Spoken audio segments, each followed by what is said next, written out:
Okay, so you are going to open up Google Chrome and make sure that you are logged in.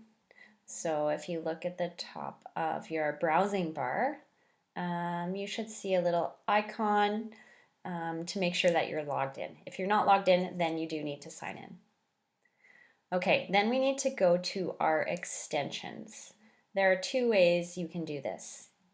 If you have a newer version of Chrome, you can go to the three dots to the right here, customize and control Google Chrome. If you have an older version, if you go up top to the window, you can find extensions here. Okay, but I'm going to go through the three dots, then I go down and find more tools, extensions. Okay, and this is good to know because you can see all the extensions that you have for Google Chrome.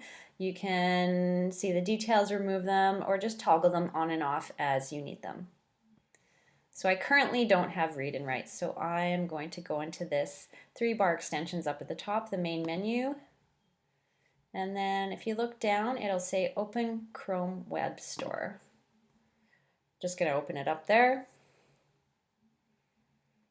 And then you can search, but for read and write, I actually see it's recommended down here. So I'm just going to click on it. Okay, read and write for Google Chrome. You can read a little bit more about it if you want.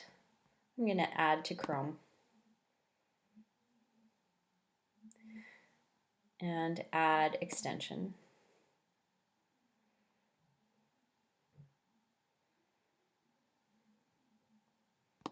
Okay, so you can see now it has popped up in the right here as one of my extensions.